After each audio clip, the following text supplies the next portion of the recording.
नमस्कार, मैं महेश चंद्र। आज एक महत्वपूर्ण टॉपिक के साथ, टॉपिक का नाम है विसर्ग संधि।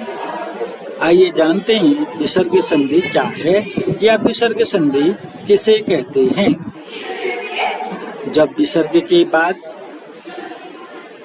स्वर या व्यंजन आ जाए तब जो परिवर्तन होता है वह विसर्ग संधि कहलाता है।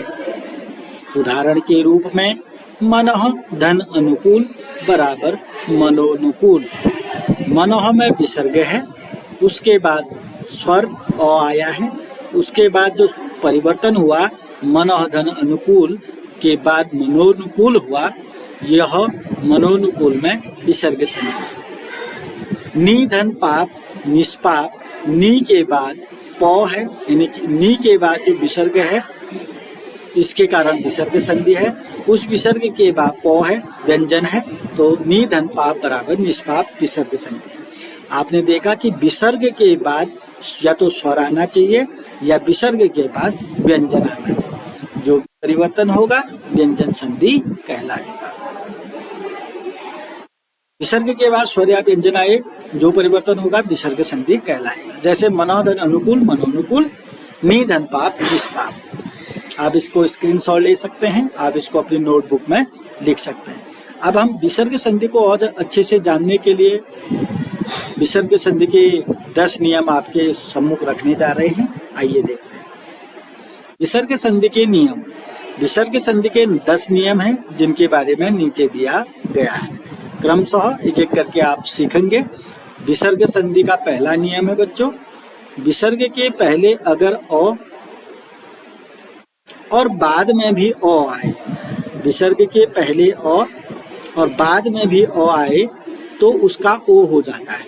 ठीक है ना, ऐसे भी सीख सकते हैं। विसर्ग के पहले अगर अ आए, ये विसर्ग है ना मनौ में, तो पहले जो नौ है, नौ में विसर्ग के पहले अ है और विसर्ग के बाद भी अ है। अगर ऐसा हो तो इस विसर्ग का ओ बन जाता है, मनोनुकूल।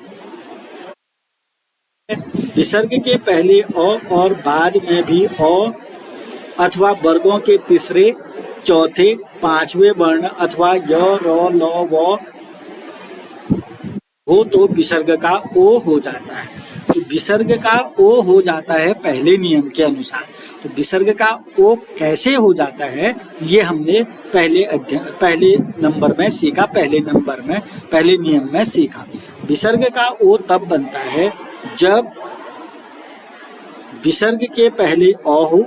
दोनों में देख लीजिएगा, विसर्ग के पहले अ है ना, नौ में भी अ होता है बच्चों, ध में भी अ होता है। ठीक है, और विसर्ग के बाद अगर अ हो, एक कंडीशन तो यह है, विसर्ग के बाद अगर अ हो तो विसर्ग का ओ बन जाता है, लिखा ना। अब दूसरी कंडीशन है, विसर्ग के बाद यदि वर्गों के तीसरे, चौथे, पांचवें वर्ण हो। ये वर्ग गौ जो है क वर्ग का तीसरा वर्ण है बच्चों।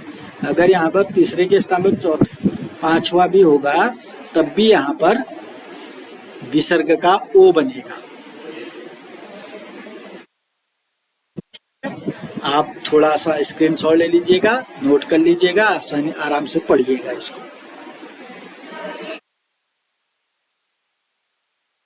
दूसरा नियम विसर्ग संधि का दूसरा नियम है बच्चों, विसर्ग के साथ सौ के मेल होने पर विसर्ग के स्थान पर सौ बन जाता है।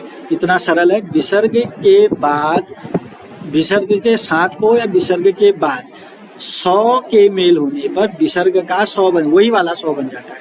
उदाहरण के लिए दुधन शासन, दुशासन। देखो विसर्ग के बाद ये 100 आया ना, तो उस 100 विसर्ग के का क्या बन जाएगा 100। ऐसी कंडीशन में अगर विसर्ग के बाद तालबी 100 आए तो ऐसी कंडीशन में विसर्ग का तालबी 100 बन जाएगा। यशोधन शरीर, विसर्ग के बाद तालबी 100 है तो विसर्ग का तालबी 100 बन जाएगा, कोई दिक्कत नहीं है। दूसरा नियम तो बहुत सरल है ना। पहला नियम में ओ कैसे बनता है बताया गया था, दूसरे नियम में 100 कैसे बनता है, वो भी कौन सा 100, तालबी 100। विसर्ग के साथ या विसर्ग के बाद अगर तालबी 100 के मेल पर विसर्ग के स्थान पर तालबी 100 बन जाता है। दुधन शासन, दुशासन। देखो कुछ नहीं किया है, इस विसर्ग का 100 बना दिया है। यश धन शरीर, यशस शरीर जो बना है, ये जो विसर्ग है इसका तालविसौ बन गया। बात खत्म। स्क्रीनशॉट ले लीजिएगा, नोट कर लीजिएगा, पढ़ लीजिएगा, समझ में आ जाएगा। तीसरा नियम देख लीजिएगा, विसर्ग के साथ या विसर्ग के बाद टॉ ठॉ या सौ के मेल होने पर विसर्ग के स्थान पर षटकोण वाला सौ, कौन सा सौ कहते हैं, मूर्धन्ती सौ बन जाता है। तो वहां पर तालवी सौ कैसे बना, यहाँ मूर्धन्ती सौ कैसे बना। मूर्धन्ती सौ तब बनेगा जब विसर्ग के बाद या तो मूर्धन्ती सौ आएगा या विसर्ग के बाद टॉ या ठॉ आएगा, दो चीजें आनी चाहिए। चलिए उदाहरण है धनु धन टंकार। धनु में विसर्ग है, दोनों में, चतु में भी विसर्ग है। देखो धनु धन टंकार, टॉ आएगा, या तो टॉ आएगा या ठो आएगा। टॉ आ गया तो धनुष टंकार बन गया। तो बनेगा क्या, विसर्ग का षटकोण वाला सौ यानी कि मूर्धन्ती सौ बनेगा। ठीक है, धनु धन टंकार, इस विसर्ग के बाद टॉ आने के कारण इस विसर्ग का षटकोण वाला यानी कि मूर्धन्ती सौ बन गया। कोई दिक्कत नहीं, एक बार लिख लेंगे, एक बार स्क्रीनशॉट ले लेंगे, एक दो बार पढ़ लेंगे, कैसे नहीं आएगा। तो षटकोण वाला सौ मूर्धन्ती सौ कैसे बनता है, ऐसे बनता है। विसर्ग के बाद या तो मूर्धन्ती सौ आना चाहिए या तो टॉ और ठॉ होना चाहिए, बस इतना ही है।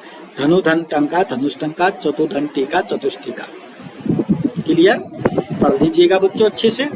विसर्ग के साथ या विसर्ग के बाद, विसर्ग ही होने चाहिए बस। जो भी नियम होगा विसर्ग के बाद कहेगा, विसर्ग के साथ कहेगा। चौथा नियम देख लीजिएगा, यदि विसर्ग के पहले वाले वर्ण में अ या आ के अतिरिक्त अन्य कोई स्वर हो तथा विसर्ग के साथ मिलने वाले शब्द का प्रथम वर्ण क ख प फ में से कोई भी हो तो विसर्ग के स्थान पर सौ बन जाएगा।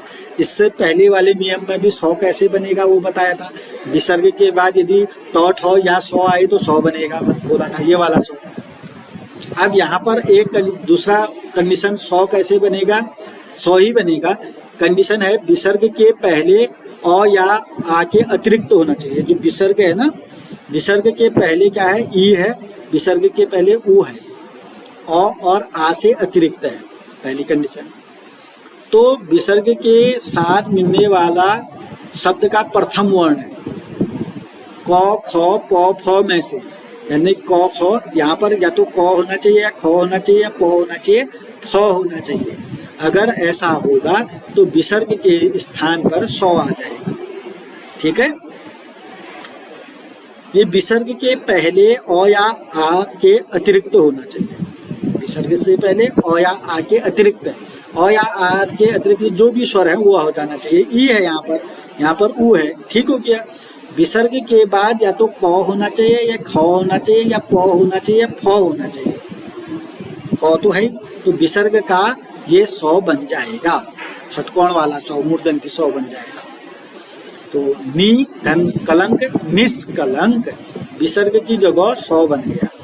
दू धन कर दुष्कर, कुछ नहीं किया, विसर्ग की जगह हमने सौ लिख दिया है। कोई दिक्कत नहीं।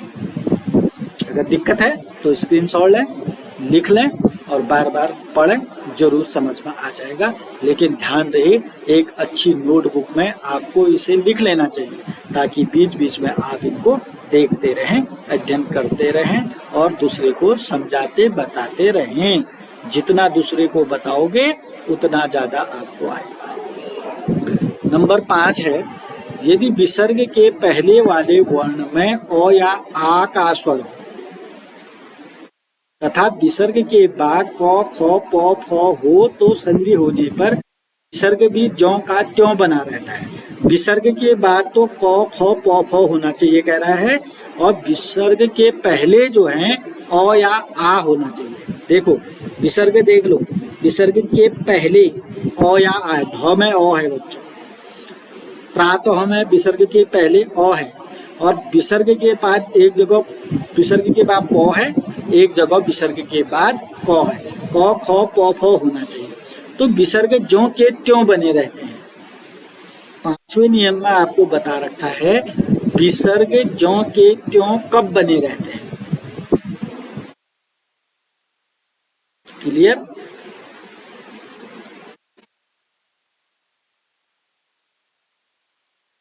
अगले 5 नियमों को अगली वीडियो में आपको बताए जाएंगे। तब तक के लिए आप इन 5 नियमों को लिख लीजिएगा। कहीं पर दिक्कत है तो कमेंट बॉक्स में लिख लीजिएगा, पूछ लीजिएगा। आपको ये 5 नियम अच्छे से आना चाहिए। अगले 5 नियमों को अगली वीडियो में आपको बताए जाएंगे। तो यहाँ पर क्या है, विसर्ग कब ज्यों के त्यों बने रहेंगे। आप इस तरीके से भी नोट बना सकते हैं, विसर्ग कब ज्यों के त्यों रहेंगे, किन में रहेंगे। तो विसर्ग के पहले वाले वर्ण यदि अ या आ, विसर्ग का पहला वर्ण आपको पता चल रहा है नहीं चल रहा है, ये भी ध्यान रखिए। विसर्ग ये है, इसका पहला वर्ण अ है, विसर्ग है, पहला वर्ण अ है।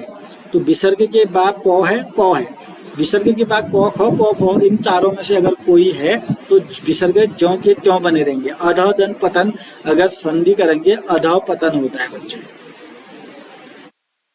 प्रातः धन काल, प्रातः काल बनता है। अगर कोई कहे प्रातः काल का संधि विच्छेद करो तो प्रातः काल में संधि विच्छेद होता है प्रातः धन कालः। यहाँ पर विसर्ग संधि है, विसर्ग संधि में जो है विसर्ग ज्यों के त्यों ही बने रहते हैं ऐसी कंडीशन में, क्योंकि विसर्ग के पहले वाले वर्ण में अ या आ का स्वर होना चाहिए। विसर्ग के पहला जो है अ है, यहाँ पर तो में विसर्ग के पहले अ है। ठीक है, तो समझ में आ चुका होगा। चौथे नियम में क्या सीखा आपने, षटकोण वाला सौ कैसे बनता है। षटकोण वाला सौ इस कंडीशन में बनता है। ठीक है, देख लीजिएगा। तीसरे नियम में भी आपको 100 कैसे बनता है ये बताया गया है। इसमें तो और सिंपल है, विसर्ग के बाद टॉट हो होना चाहिए या 100 होना चाहिए, वो क्लियर हो जाएगा। दूसरे नियम में भी तालवी 100 कैसे बनता है ये बताया गया है। ठीक है,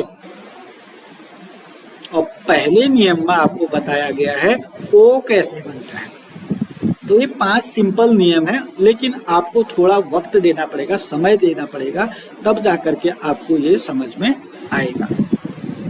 चलिए आज के लिए इतना ही। अगली वीडियो में हम अगले 5 नियमों को आपके सम्मुख रखेंगे। तब तक के लिए नमस्कार, धन्यवाद।